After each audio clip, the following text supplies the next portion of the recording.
Hello and welcome to our class. This is Mrs. Glembaki, and I am here just to give you a really quick overview of really how to work your way around in this class. And in fact, if you are not in my biology class and perhaps you're in one of my other classes, the same basic principles do apply.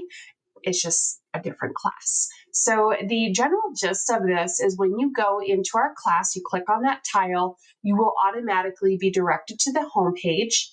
And within the home page, you will find the virtual class link as well as the instructional support link. If you can join us, that'd be fantastic. And then you can click on these to see A day, B day, as well as our high school schedule. So sorry, those are not popping up here. Ways that you can communicate with me is through email. There's my email, or you can certainly text or give me a call at this phone number here. Another great way of communicating is simply by going through the inbox, and you can just start typing in my name, and I should auto-populate then as the recipient of your message and send me your message with as much detail as possible. So that's an overview of the home pages found in all the courses. When it comes to accessing the course material, please do not just go off with a to-do list. Sometimes things do not show up on the to-do list, or they show up out of order. The suggestion is that you tackle the you attack the work through the modules. So the best mode is to make sure that you are approaching the assignments through the modules tab. So when you click here, it is going to direct you to all the modules that are currently open. At Elevation, we only open one module per week. So we opened this week on Tuesday, January 7th, because it's the beginning of a brand new quarter. So next week for our Module 2 content, I will open that on Tuesday morning by 8 a.m. So our modules do run a Tuesday through a Monday for you to get work done. Now, I do like to post VC presentations, if applicable, and you can access those. So that would be anything we would have discussed in our virtual class. Let's say you missed class or you want to revisit something, you can actually access those through this module here, virtual class presentations. But when it comes to the actual coursework that you're going to complete, you're going to go into the module itself. So this is quarter 3, module 1. This is the date range that this module is opened, and it stays open for the entire quarter, but the work is technically requested to be due by the end of the day, January 13th, which is a Monday. Okay. I do offer a quarter 3 module 1 agenda, pacing, and objectives page. And this just gives you another way of looking at the material that we're going to cover for this week. So I'll let you know if it's an A day or a B day on a Tuesday or a Wednesday, as well as the assignments I'm recommending you complete. And if it's duplicated, it's just the idea of complete on one of those 2 days. And then Thursday, there's the assignment, Friday, and my suggestion for Monday is to revisit assignments, review feedback, and revise as needed. You can also see our learning objectives. Within the module itself, I organize it very similar to that graphic organizer you saw on the prior page. But here is where you can access the assignments. And I'm going to take a moment now to explain the emojis that I use and some of the words that are utilized. So when you see a book emoji, that is intended for you to do your learning. This would be like you're in a classroom, maybe you're doing independent reading on a topic or watching a video on a topic, or the teacher is lecturing. Similar format here. The information will be presented to you, usually in a video format, a presentation format, maybe a video for me, perhaps a YouTube video, or even it might be some reading that you're going to do. When you see a paper pencil, this annotates an opportunity to practice your understanding based on those resources that were provided through the book. Okay, so this is what we call a learn and practice your understanding. So we call it make meaning. All right, so these assignments themselves, although they do have points assigned to them, they don't count towards your grade. Okay, it is an opportunity for you to see how well you did. So, if you got an 18 out of 18, you can say, I did well with that. Let's say you got 2 out of 18. Pretty good indicator that you might want to go back and review the comments that were left for you, the feedback, and to revisit the material. Okay, use the feedback to grow, right? If you got 16 out of 18, oh man, I missed 2. I wonder which 2 I missed. It's just there to really let you know how well did you do. Okay, so it might be it's a good way for you, an indicator for you to know, do I need to go back and revisit and revise? Okay, so we have 2 lessons that are learning and a practice opportunity. When you complete those, I will go through and I will give you feedback as needed. In some cases, I may say, hey, I want to see you in instructional support. Please come in during a time that we have instructional support. When you see assignments that have flames in them, as well as the word apply, these are going to be your application assignments.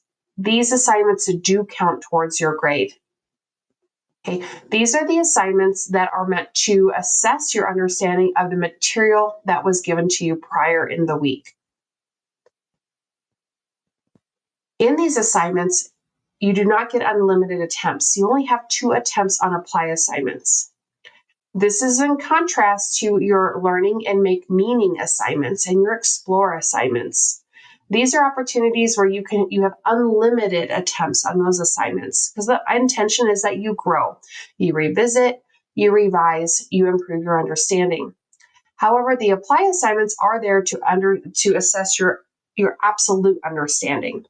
So with those, you will only receive 2 attempts. Please be mindful after your first attempt, if you are not happy with your grade, you can certainly come in to see me during instructional support, address some questions that you may have, and you can go back and complete the assignment the second time. Another option is to complete it the first time and then give me time to give you feedback so that you can grow, and then go back and complete your second attempt. If you believe you need a third attempt, I will request that you come in to see me during instructional support so that we can have a conversation about what that third attempt could look like. So again, that's how our course is set up. One thing that might be of interest to you is an understanding of feedback that you have received on an assignment. So to review your feedback, in this particular case, I can see an assignment has been graded, number 1.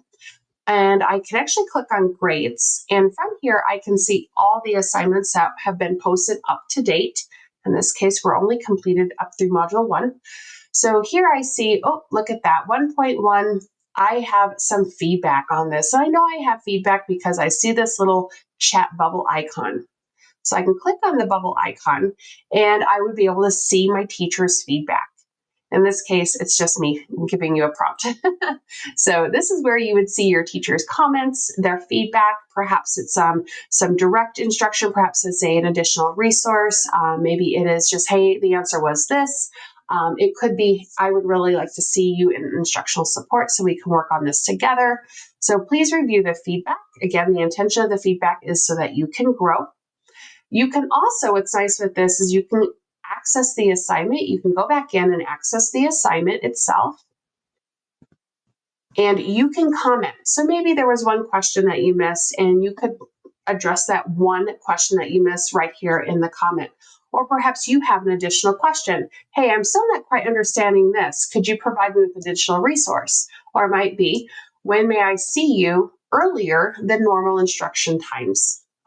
Or instructional support times. So you are absolutely allowed to make comments and just click that save button. But let's say you are in this assignment now and you're like, or let me actually go back here. This is another one that students struggle with sometimes. They go into their grades and like, oh, I haven't completed this yet. I really want to do this assignment. And you're like, fantastic. When you click on this, it'll say no preview available. Yeah, no preview available because this is not where you access the assignment. You can either go back into the modules and go to this assignment, or you can simply click on this link here. That's going to be at the very top, a series of tabs, just the layering system here. You can click here, and now you will have access to the actual assignment. And when you're ready to engage on it, you can start it. Okay, so things we have reviewed today is our home page, the information that is found there, as well as our links to our virtual classes and instructional support, and ways to communicate with me. We reviewed modules, so how we should access content through our class, and we reviewed grades. Grades are a great way to access the feedback that you've received on assignments And it's a great way to see your overall assignments that you have, and you can access assignments through that. I'm super happy to have you in our class, and please make sure that you reach out to me if you have any questions. If you are, in fact, a student who cannot attend a virtual class, because maybe you're at another brick and mortar school, you are absolutely welcome to message me for instructional support hours outside of normal school hours. All right. You all have a wonderful, wonderful day, and I'm so thankful to have you here. Take care.